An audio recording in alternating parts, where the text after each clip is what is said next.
Hi friends, welcome to Chetana's world. ನಾವಿವತ್ತು ಮನೆಯಲ್ಲಿ ಎಲ್ಲ ವೆಜಿಟೇಬಲ್ಸು ಖಾಲಿ ಆದಾಗ ಈಸಿಯಾಗಿ ಮಾಡ್ಕೋಬೋದಾದ ಮೊಸರು ಸಾಂಬಾರು ಹೇಗೆ ಮಾಡೋದಂತ ನೋಡೋಣ. ಮಜ್ಜಿಗೆ ಸಾಂಬಾರು ಅಥವಾ ಮೊಸರು ಸಾಂಬಾರು ಎರಡೂ ಆಗುತ್ತೆ ಇದು. ನೋಡಿ, ಇದಕ್ಕೆ ಬೇಕಾಗಿರೋದು ಇಂಗ್ರೀಡಿಯೆಂಟ್ಸು ತುಂಬ ಕಡಿಮೆ. ಆನಿಯನ್ ತೊಗೊಂಡಿದ್ದೀನಿ, ಗ್ರೀನ್ ಚಿಲ್ಲಿ, ಬೆಳ್ಳುಳ್ಳಿ, ಸಾಸಿವೆ, ಜೀರಿಗೆ, ಅರಿಶಿಣ, ಉಪ್ಪು, ಕಡಲೆಬೇಳೆ ಇಷ್ಟು ತೊಗೊಂಡಿದ್ದೀನಿ.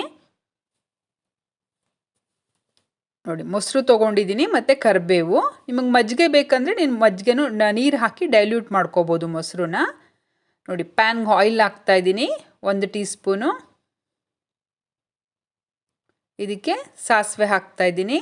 ನೆಕ್ಸ್ಟ್ ಜೀರಿಗೆ, ನೆಕ್ಸ್ಟ್ ಕಡಲೆಬೇಳೆ ಹಾಕ್ತಾಯಿದ್ದೀನಿ.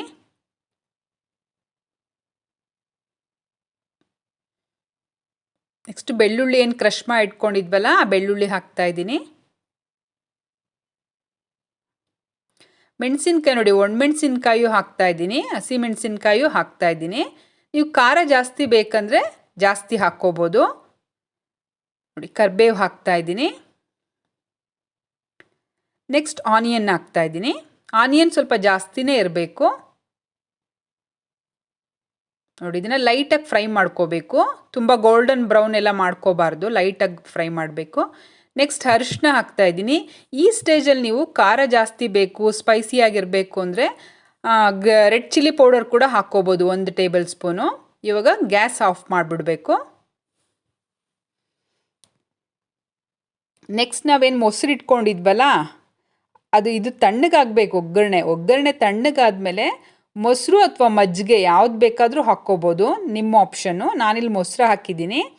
ಅದು ಹಾಕಿದ್ಮೇಲೆ 1 ಟೇಬಲ್ ಸ್ಪೂನ್ ಸಾಲ್ಟ್ ಹಾಕಿ ಕೊತ್ತಂಬರಿ ಹಾಕಿದ್ರೆ ಮೊಸರು ಸಾಂಬಾರು ರೆಡಿ ಆಯಿತು. ಇದನ್ನು ಬಾಯ್ಲ್ ಮಾಡೋದಾಗಲಿ ಬಿಸಿ ಮಾಡೋದಾಗಲಿ ಮಾಡಬಾರ್ದು. ನಾವೇನು ಆಮ್ಲ ರಸಮ್ ಮಾಡಿದ್ವಲ್ಲ, ಆಮ್ಲ ರಸಮ್ ಜೊತೆಗೆ ಇದು ತುಂಬ ಚೆನ್ನಾಗಿ ಹೊಂದ್ಕೊಳ್ಳುತ್ತೆ ಇದು.